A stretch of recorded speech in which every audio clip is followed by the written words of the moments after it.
Guys, നമ്മൾ ഇന്നുണ്ടാക്കുന്നത് ചൊറിയനം എന്ന് പറയുന്ന ഒരു ഇലയാണ്. ഇത് കർക്കിടക മാസത്തിലൊക്കെ കഴിച്ചാൽ നല്ല ഔഷധ ഗുണമുള്ള ഇലയാണെന്നൊക്കെയാണ് എല്ലാ പഴമക്കാർ പറയുന്നത്. ഞാൻ അങ്ങനെ ഇതിൻ്റെ ഇലയൊക്കെ മുറിച്ചു ചൂടുവെള്ളത്തിലൊക്കെ കഴുകി അരിഞ്ഞൊക്കെ വച്ചിട്ടുണ്ട്.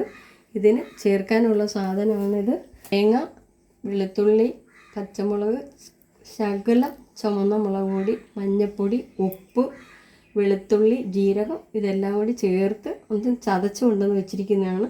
പിന്നെ നമുക്കിത് അടുപ്പിൽ പാത്രം വെച്ചിട്ട് കുറച്ച് വെളിച്ചെണ്ണ ഒഴിച്ചു കൊടുക്കാം. വെളിച്ചെണ്ണ ഒഴിച്ച് കൊടുത്തിട്ട് നമുക്ക് കടുകിട്ട് കൊടുക്കാം. നമുക്ക് ഈ അരപ്പ് തട്ടിയിട്ട് കൊടുക്കാം. ആദ്യം ഈ കടുകിട്ട് ഒന്ന് പൊട്ടട്ടെ.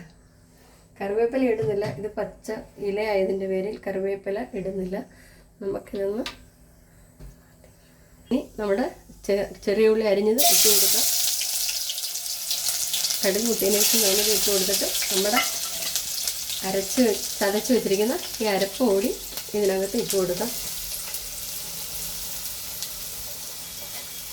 ഇതൊന്ന് ചെറുതായിട്ട് ഇളക്കിയതിന് ശേഷം നമുക്ക്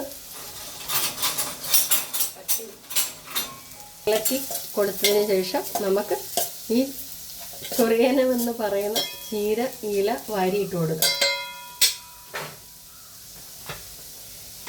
ഇത് നമ്മൾ അരിഞ്ഞ് വെച്ചിരിക്കുന്ന സാധനമാണ്.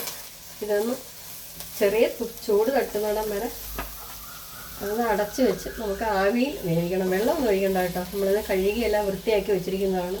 ഇത് നമുക്കൊന്ന് അടച്ച് വെച്ച് കൊടുക്കാം. നമ്മുടെ ചൊറിയനത്തിൻ്റെ ഇല നമ്മളിതിൻ്റെ ഇല മാത്രമാണ് ഇട്ടത്, തണ്ട് എടുത്തിട്ടില്ല. എന്നിട്ട് നമ്മൾ ഇതിപ്പോൾ അടുപ്പിൽ വെച്ചു. ഇതിന് നമുക്കൊന്ന് തുറന്ന് നോക്കാം. തുറന്ന് നോക്കിയിട്ട് ഒന്ന് ഇളക്കി കൊടുക്കാം. ഇളക്കി നമുക്ക് നല്ലതായിട്ടൊന്ന്, ഇത് എണ്ണ മാത്രമേ ഉള്ളൂ, നമ്മൾ വെള്ളമൊന്നും ഒഴിച്ചിട്ടില്ല. അതുകൊണ്ട് ആവിയിലിരുന്ന് ഇത് വെന്തതാണ്, വേവാണ്. അത് നമുക്കൊന്ന് നല്ലതുപോലെ ഇളക്കി കൊടുക്കാം. ഇളക്കി കൊടുത്തതിന് ശേഷം നമുക്ക് ഇതിൻ്റെ വെള്ളമൊക്കെ ഒന്ന് വലിഞ്ഞതിന് ശേഷം നമുക്കിതൊന്ന് ഉപ്പൊക്കെ നോക്കാം, എങ്ങനെയുണ്ടെന്ന് നോക്കാം. തോരൻ റെഡി ആയിട്ടുണ്ട്. ഉപ്പും എല്ലാം പാകത്തിനുണ്ട്. എല്ലാവരും ഇതൊന്ന് നോക്കി ട്രൈ ചെയ്യണം. എന്നിട്ട് കമൻ്റ് ഇടുക, ലൈക്ക് ചെയ്യുക, ഷെയർ ചെയ്യുക, സബ്സ്ക്രൈബ് ചെയ്യുക. Thank you.